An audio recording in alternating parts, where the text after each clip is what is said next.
Guys, welcome back to my channel Likhita Priya super tips. ಎಲ್ಲರೂ ಹೇಗಿದ್ದೀರಾ? So friends, ಇವತ್ತಿನ video ನಾನು DIY ಟೋನರ್ ತೋರಿಸ್ತಾ ಇದ್ದೀನಿ. ಅಂದರೆ ಮನೆಯಲ್ಲೇ ನಾವು ಈಸಿಯಾಗಿ ಮಾಡ್ಕೊಳ್ಳುವಂತಹ ಟೋನರ್.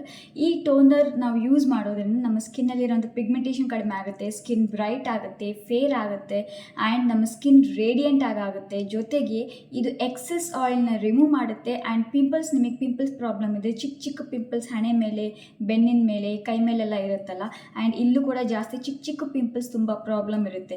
ಇದು ಬಾಯ್ಸ್ ಕೂಡ ಯೂಸ್ ಮಾಡ್ಬೋದು, ಗರ್ಲ್ಸ್ ಕೂಡ ಯೂಸ್ ಮಾಡ್ಬೋದು. ಸೊ ಚಿಕ್ಕ ಚಿಕ್ಕ ಪಿಂಪಲ್ಸ್ ಇರುತ್ತಲ್ಲ, ಆ ಪ್ರಾಬ್ಲಮ್ ಕೂಡ ಹೊರಟೋಗುತ್ತೆ. ಆ್ಯಂಡ್ ಒಳಗಡೆಯಿಂದ ಪಿಂಪಲ್ಸ್ ಬರುತ್ತಲ್ಲ, ಅಂದರೆ ತುಂಬ ನೋವಾಗೋವಂಥ ಪಿಂಪಲ್, ಸೊ ಅದನ್ನು ಕೂಡ ಇದು ರೆಡ್ಯೂಸ್ ಮಾಡುತ್ತೆ. ಆ್ಯಂಡ್ ಅದು ಬರೋದಕ್ಕೆ ಇದು ಬಿಡೋದು ಇಲ್ಲ, ಅಷ್ಟು ಚೆನ್ನಾಗಿ ಕೆಲಸ ಮಾಡುತ್ತೆ ಈ ಟೋನರ್. ಮನೆಯಲ್ಲಿ ಈಸಿಯಾಗಿ ಮಾಡ್ಕೊಳ್ಳೋವಂಥದ್ದು. ಜಸ್ಟ್ 2 ಇಂಗ್ರೀಡಿಯೆಂಟ್ ಬೇಕು ಆ್ಯಂಡ್ ಎಲ್ಲರ ಮನೆಯಲ್ಲೂ ಡೆಫಿನೆಟ್ಲಿ ಎಲ್ಲರ ಮನೆಯಲ್ಲೂ ಈ ಇಂಗ್ರೀಡಿಯೆಂಟ್ಸ್ ಇದ್ದೇ ಇರುತ್ತೆ. ಸೊ ಬನ್ನಿ, ಈ ಮನೆಯಲ್ಲೇ ಮಾಡ್ಕೊಳ್ಳೋವಂಥ ಟೋನರ್ ಯಾವ ರೀತಿ ಮಾಡೋದು ಅಂತ ಹೇಳ್ತೀನಿ, ಯಾವಾಗೆಲ್ಲ ಯೂಸ್ ಮಾಡಬೇಕು ಅಂತ ಹೇಳ್ತೀನಿ, ಆ್ಯಂಡ್ ಇದನ್ನು ಹೇಗೆ ಸ್ಟೋರ್ ಮಾಡಬೇಕು ಅಂತಲೂ ಹೇಳ್ತೀನಿ. So without any further do, let's get started. ನಾನು ಫ್ರೆಶ್ ಆಗಿರೋವಂಥ ತುಳಸಿ ಲೀವ್ಸ್ನ ಇಲ್ಲಿ ಪ್ಲಕ್ ಮಾಡ್ಕೋತಾ ಇದ್ದೀನಿ, ಕಿತ್ಕೋತಾ ಇದ್ದೀನಿ. ಒಂದು 8ರಿಂದ 10 ಸಾಕು ಇದಕ್ಕೆ. ಸೊ ಇಷ್ಟರಲ್ಲಿ ನಾವು 2 ರೆಮಿಡೀಸ್ ಮಾಡಬೇಕು. ನಾನು 2 ಸಪ್ರೇಟ್ ವಿಡಿಯೋ ಮಾಡ್ತೀನಿ, ಸೊ ಪ್ಲೀಸ್ ಅದನ್ನು ಚೆಕ್ ಮಾಡಿ. ಆ್ಯಂಡ್ ನೆಕ್ಸ್ಟ್ ಇದನ್ನು ಚೆನ್ನಾಗಿ ತೊಳ್ಕೊಬೇಕಾಗತ್ತೆ. ಚೆನ್ನಾಗಿ ತೊಳ್ಕೊಂಡು ಇದನ್ನು ಯೂಸ್ ಮಾಡೋಣ. ಸೊ ಒಂದು ಕುಟ್ನಿ ತೊಗೊಂಡಿದ್ದೀನಿ, ನನ್ನ ಹತ್ರ ಈ ಥರ ಇದೆ. ಕೆಲವ್ರ ಹತ್ರ ವೈಟ್ ಕಲರ್ ಮ್ಯಾಸೋನ್ ಅಂತ ಹೇಳ್ತೀವಿ, ಅದಿದ್ದರೆ ಕೂಡ ಅದು ಕೂಡ ತೊಗೋಬೋದು ನೀವು. ಆ್ಯಂಡ್ ನೋಡಿ, ಇಷ್ಟು ತುಳಸಿ ಎಲೆ ತೊಗೊಂಡಿದ್ದೀನಿ. ನಾನು ಆ್ಯಕ್ಚುಲಿ 2 ರೆಮಿಡಿ ಮಾಡ್ತಿದ್ದೀನಿ, ಅದಕ್ಕೋಸ್ಕರ ಇಷ್ಟು ತೊಗೊಂಡಿದ್ದೀನಿ. ನೀವು ಜಸ್ಟ್ ಒಂದೇ ಮಾಡೋ ಹೋಗಿದ್ರೆ ಒಂದು 8ರಿಂದ 10 ಸಾಕು. ಸೊ ಇದನ್ನು ಇದಕ್ಕೆ ಹಾಕ್ತಾ ಇದ್ದೀನಿ. ಹಾಕ್ಬಿಟ್ಟು ಈಗ ಇದನ್ನು ಕ್ರಷ್ ಮಾಡ್ಕೊತೀನಿ. ಸೊ ತುಳಸಿ ಲೀವ್ಸ್ನ ನಾನು ಈ ರೀತಿ ಕ್ರಷ್ ಮಾಡ್ಕೊಂಡಿದ್ದೀನಿ, ನೀವು ಇಲ್ಲಿ ನೋಡ್ಬೋದು. ಓಕೆ, ಸೊ ಈ ರೀತಿ ಕ್ರಷ್ ಮಾಡ್ಕೊಂಡಿದ್ದೀನಿ. ಈಗ ಇದಕ್ಕೆ ನಾನು ತುಳಸಿ ಲೀವ್ಸ್, ನಿಮಗೆ 1/2 ಸ್ಪೂನಷ್ಟು ತುಳಸಿ ಲೀವ್ಸಿನ ಜ್ಯೂಸ್ ನಿಮಗೆ ಸಿಕ್ಕಿದೆ, ಅಂದಾಜಿಗೆ ಸಿಕ್ಕಿದೆ ಅಂದರೆ ನೀವು 5 ಸ್ಪೂನಷ್ಟು ರೋಸ್ ವಾಟರ್ ಹಾಕಬೇಕಾಗುತ್ತೆ. 1 ಸ್ಪೂನಷ್ಟು ನಿಮಗೆ ತುಳಸಿ ಲೀವ್ಸಿನ ಜ್ಯೂಸ್ ಸಿಕ್ಕಿದರೆ ನೀವು 10 ಸ್ಪೂನಷ್ಟು ರೋಸ್ ವಾಟರ್ನ ಹಾಕಬೇಕಾಗುತ್ತೆ. ಅಂದರೆ ಅಷ್ಟೊಂದು ರೋಸ್ ವಾಟರ್ ನಮಗೆ ಬೇಕಾಗುತ್ತೆ. ರೋಸ್ ವಾಟರ್ ಕೂಡ ಅಷ್ಟೇ ನಮ್ಮ ಸ್ಕಿನ್ನಲ್ಲಿರುವಂಥ pH ಬ್ಯಾಲೆನ್ಸ್ನ ಮೇಂಟೈನ್ ಮಾಡುತ್ತೆ, ಸ್ಕಿನ್ನಿಗೆ ಬ್ರೈಟ್ ಕೊಡುತ್ತೆ, ರೇಡಿಯಂಟ್ ಕೊಡುತ್ತೆ ಆ್ಯಂಡ್ ನ್ಯಾಚುರಲ್ ಟೋನರ್ ಕೂಡ ಹೌದು. ನೋಡಿ, ಈ ರೀತಿ ನಾನು ಚೆನ್ನಾಗಿ ಇದರಲ್ಲೇ ರೋಸ್ ವಾಟರ್ ಹಾಕಿ ಮಿಕ್ಸ್ ಮಾಡ್ತೀನಿ. ಈಗ ಇದನ್ನು ಜಸ್ಟ್ ಒಂದು 1/2 ಅವರ್ವರೆಗೂ ನಾವು ಇದನ್ನು ಪಕ್ಕಕ್ಕೆ ಇಟ್ಬಿಡೋಣ. 1/2 ಅವರ್ ಆದಮೇಲೆ ಮತ್ತಿನ್ನು ಕೆಲವು ಹಾಕಬೇಕು ಇಂಗ್ರೀಡಿಯೆಂಟ್ಸ್, ಏನು ಹಾಕಬೇಕು ಅಂತ ಹೇಳ್ತೀನಿ. 1/2 ಅವರ್ ಆಗಿದೆ ಫ್ರೆಂಡ್ಸ್, ಇಲ್ಲಿ ನೋಡಿ. ಸೊ ಕಂಪ್ಲೀಟ್ಲಿ ನೀರೊಳಗಡೆ ತುಳಸಿ ಜ್ಯೂಸ್ ಕೂಡ, ಅಂದರೆ ತುಳಸಿಯ ಜ್ಯೂಸ್ ಇರುತ್ತಲ್ಲ, ಅದು ಕೂಡ ಇಂಡ್ಯೂಸ್ ಆಗೋಗಿದೆ.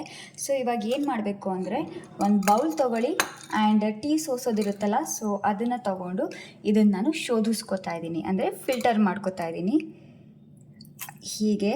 ಆ್ಯಂಡ್ ಕಲರ್ ನೋಡಿ, ಕಂಪ್ಲೀಟ್ಲಿ ಇಂಡ್ಯೂಸ್ ಆಗಿರೋದ್ರಿಂದ ಕಲರ್ ಈ ರೀತಿ ಬಂದಿದೆ. ಸೊ ನಮ್ಮ ಈ ತುಳಸಿ ಜ್ಯೂಸ್ ರೆಡಿ ಆಗಿದೆ ನೋಡಿ. ಓಕೆ,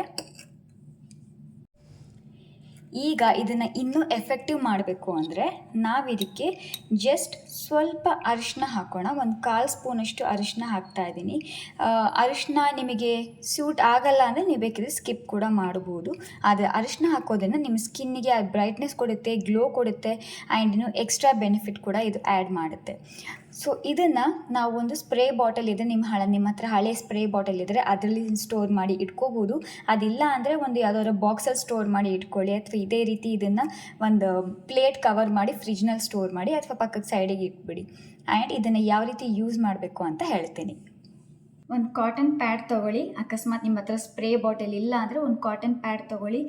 ಕಾಟನ್ ಪ್ಯಾಡ್ ಅಥವಾ ಕೈ ಹೆಲ್ಪಿಂದ ಕೂಡ ಯೂಸ್ ಮಾಡ್ಬೋದು. ಕಾಟನ್ ಪ್ಯಾಡ್ ಇಲ್ಲದೆ ಇದ್ದವರು, ಕಾಟನ್ ಎಲ್ಲರ ಮನೇಲಿ ಇರುತ್ತಲ್ಲ, ಸೊ ಆ ಕಾಟನ್ ಕೂಡ ನೀವು ಯೂಸ್ ಮಾಡ್ಬೋದು. ಆ್ಯಂಡ್ ಇದನ್ನು ತಗೊಂಡು ಜಸ್ಟ್ ಹೀಗೆ ನೋಡಿ, ಕಲರ್ ಹೀಗೆ ಡಿಪ್ ಮಾಡಿ ಸ್ವಲ್ಪ ಈ ರೀತಿ ಸ್ಕ್ವೀಸ್ ಮಾಡಿ ಆ್ಯಂಡ್ ಫೇಸ್ ಮೇಲೆ ಹೀಗೆ ಡ್ಯಾಬ್ ಡ್ಯಾಬ್ ಡ್ಯಾಬ್ ಮಾಡಿ ಅಪ್ಲೈ ಮಾಡಿ ಹೀಗೆ. ಅಕಸ್ಮಾತ್ ನಿಮ್ಮ ಹತ್ರ ಸ್ಪ್ರೇ ಬಾಟಲ್ ಇದ್ದರೆ ಈ ಸ್ಪ್ರೇ ಬಾಟಲಿಂದ ಹೀಗೆ ನೀವು ಸ್ಪ್ರೇ ಮಾಡ್ಕೋಬೋದು. ಯಾವುದಾದ್ರೂ ಹಳೆಯ ಸ್ಪ್ರೇ ಬಾಟಲ್ ಇದ್ದರೆ, ಹಳೆಯ ಟೋನರ್ ಸ್ಪ್ರೇ ಬಾಟಲ್, ಅದನ್ನು ನೀವು ಯೂಸ್ ಮಾಡಬಹುದು. ಹೀಗೆ ಡ್ಯಾಬ್ ಡ್ಯಾಬ್ ಮಾಡಿ. ಆ್ಯಂಡ್ ಇದು ದಿನಕ್ಕೆ ಎಷ್ಟು ಸಲ ಅಪ್ಲೈ ಮಾಡಬೇಕು, ಯಾವಾಗ ಅಪ್ಲೈ ಮಾಡಬೇಕು ಅಂತಲೂ ಹೇಳ್ತೀನಿ. ಜಸ್ಟ್ ಈ ರೀತಿ ಅಪ್ಲೈ ಮಾಡಿ. ಆ್ಯಂಡ್ ಇನ್ನು ಉಳಿದಿದ್ದನ್ನು ಅದನ್ನು ಹಾಗೆ ಸ್ಟೋರ್ ಮಾಡಿ ಇಟ್ಕೊಳ್ಳಿ. ಎಷ್ಟು ದಿವಸ ನೀವು ಸ್ಟೋರ್ ಮಾಡಿ ಇಟ್ಕೋಬೋದು ಅಂತಲೂ ನಾನು ಹೇಳ್ತೀನಿ. ಸೊ ದಟ್ಸ್ ಇಟ್, ಇಷ್ಟೇ. ಆದರೆ ಇದನ್ನು ಮತ್ತೆ ಫೇಸ್ ವಾಶ್ ಮಾಡ್ಕೊಳ್ಳೋಕೆ ಹೋಗಬೇಡಿ. ಇದೇ ರೀತಿ ನಿಮ್ಮ ಫೇಸ್ ಮೇಲೆ ಅಪ್ಲೈ ಮಾಡಿ ಹೀಗೆ ಬಿಟ್ಬಿಡಿ. ಜಸ್ಟ್ ಅದ್ರ ಕೆಲಸ ಅದು ಮಾಡ್ತಾ ಇರುತ್ತೆ. ಅಕಸ್ಮಾತ್ ನೀವು ಫ್ರೀಝರಲ್ಲಿ ಇಟ್ಟು ನೀವು ಯೂಸ್ ಮಾಡಿದ್ದೀರಿ ಅಂದರೆ ಇದು ಪೋರ್ಸ್ನ ಕೂಡ ಶ್ರಿಂಕ್ ಮಾಡುತ್ತೆ. ಓಪನ್ ಪೋರ್ಸ್ ಪ್ರಾಬ್ಲಮ್ ಇರುತ್ತಲ್ಲ, ಸೊ ಅದನ್ನು ಕೂಡ ಇದು ಶ್ರಿಂಕ್ ಮಾಡುತ್ತೆ. ಇಲ್ಲ ನಾವು ನಾರ್ಮಲಾಗಿ ಹೇಗೆ ಯೂಸ್ ಮಾಡ್ತೀವಿ ಅಂದರೆ ಹೀಗೇನು ಕೂಡ ನೀವು ಯೂಸ್ ಮಾಡಬಹುದು.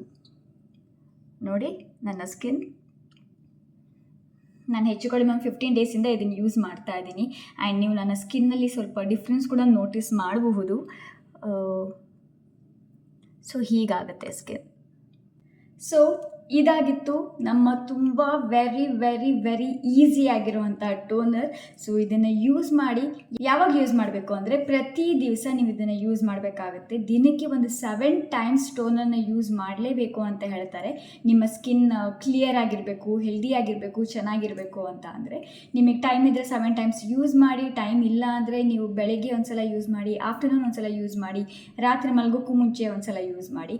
ಅದಕ್ಕೂ ಟೈಮ್ ಇಲ್ಲ ಅಂದರೆ ಅಟ್ಲೀಸ್ಟ್ ದಿನಕ್ಕೆ 1 ಸಲ ಅಥವಾ 2 ಸಲನಾದರೂ ನೀವು ಯೂಸ್ ಮಾಡಿ. ಆ್ಯಂಡ್ ರಿಸಲ್ಟ್ ನೀವೇ ನೋಡ್ತೀರಾ. ಜಸ್ಟ್ 7 ಡೇಸ್ನಲ್ಲಿ ನಿಮಗೆ ಈ ಪಿಂಪಲ್ಸ್ ಪ್ರಾಬ್ಲಮ್ ಅಥವಾ excess oil problem and skin dull ಆಗಿದ್ರೆ ಇದು ಯಾವ ಸಮಸ್ಯೆ ಕೂಡ ಇರೋದಿಲ್ಲ. ಅಷ್ಟು ಚೆನ್ನಾಗಿ ಇದು ವರ್ಕ್ ಮಾಡುತ್ತೆ. ಆ್ಯಂಡ್ ಸ್ಟೋರ್ ಯಾವ ರೀತಿ ಮಾಡಬೇಕು ಅಂದರೆ ಇದನ್ನು ನೀವು ಫ್ರಿಜ್ಜಲ್ಲಿ ಇಟ್ಟರೆ ಆರಾಮಾಗಿ ನಿಮಗೆ 15 ಡೇಸ್ವರೆಗೂ ಬರುತ್ತೆ. ನೀವು ಇದನ್ನು ಐಸ್ ಕ್ಯೂಬ್ಸ್ ಥರನೂ ಮಾಡಿಕೊಂಡು ಯೂಸ್ ಮಾಡ್ಬೋದು. ಸಮ್ಮರ್ನಲ್ಲಿ ಐಸ್ ಕ್ಯೂಬ್ಸ್ ಥರ ಯೂಸ್ ಮಾಡಿ. ವಿಂಟರ್ನಲ್ಲಿ ಅಷ್ಟೊಂದು ನಮಗೆ ಆಗೋದಿಲ್ಲ, ಚಳಿ ಇರುತ್ತೆ, ಬೇರ್ ಮಾಡೋಕ್ಕಾಗೋದಿಲ್ಲ. ಸೊ ಅದಕ್ಕೋಸ್ಕರ ಜಸ್ಟ್ ಫ್ರಿಜ್ಜಲ್ಲಿ ಇಟ್ಬಿಟ್ಟು ಹಾಗೆ ಯೂಸ್ ಮಾಡಿ. ಸೊ ಅದೂ ಆಗೋದಿಲ್ಲ, ತುಂಬ ಚಳಿ ಇರುತ್ತೆ ಅಂದರೆ ನೀವು ಅಟ್ಲೀಸ್ಟ್ ರೂಮ್ ಟೆಂಪರೇಚರಲ್ಲಿ ಹೊರಗಡೆ ಇಡ್ಬೋದು.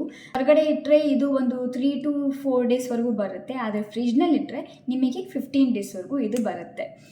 ಇಷ್ಟ ಆಗಿತ್ತು ಇವತ್ತಿನ ವಿಡಿಯೋ. ನಿಮಗೆ ಈ ವಿಡಿಯೋ ಹೇಗೆ ಅನ್ನಿಸ್ತು? ಸೊ ನನಗೆ ಗೊತ್ತಾಗಬೇಕು ಅಲ್ಲ ನಿಮಗೆ ಹೇಗೆ ಅನ್ನಿಸ್ತು ಅಂತ. ಅದಕ್ಕೋಸ್ಕರ ಅಟ್ಲೀಸ್ಟ್ ಒಂದು ಕಾಮೆಂಟ್ ಆದರೂ ಜಸ್ಟ್ ಹಾಗೆ ಅದನ್ನು ಟೈಪ್ ಮಾಡಿಬಿಡಿ. ನನಗೆ ಓದೋಕ್ಕೆ ತುಂಬ ಇಷ್ಟ ಆಗುತ್ತೆ. ಆ್ಯಂಡ್ ನನಗೆ ಇದು ಮೋಟಿವೇಶನ್ ಕೂಡ ಸಿಗುತ್ತೆ. ಆ್ಯಂಡ್ ಯಾರಿಗೆಲ್ಲ ಈ ವಿಡಿಯೋ ಯೂಸ್ಫುಲ್ ಆಗುತ್ತಲ್ಲ, ಸೊ ಅವರಿಗೂ ಕೂಡ ಇದನ್ನು ಪ್ಲೀಸ್ ಶೇರ್ ಮಾಡಿ ಅಂತ ಹೇಳ್ತೀನಿ. ಆ್ಯಂಡ್ ನನ್ನ ಚಾನಲ್ನ ಪ್ಲೀಸ್ ಸಬ್ಸ್ಕ್ರೈಬ್ ಮಾಡಿ. ಆಮೇಲೆ ಪಕ್ಕದಲ್ಲಿ ಬೆಲ್ ಐಕಾನ್ ಇರುತ್ತೆ, ಅದನ್ನು ಪ್ರೆಸ್ ಮಾಡೋದನ್ನು ಮರಿಬೇಡಿ. ಸೊ ಫ್ರೆಂಡ್ಸ್, ಇಷ್ಟ ಆಗಿತ್ತು ಇವತ್ತಿನ ವಿಡಿಯೋ. ಮತ್ತು ನೆಕ್ಸ್ಟ್ ಹೊಸ ವಿಡಿಯೋ ಒಂದಿಗೆ ನಾನು ನಿಮಗೆ ಸಿಗ್ತೀನಿ. ಅಲ್ಲಿವರೆಗೂ ಬಾಯ್.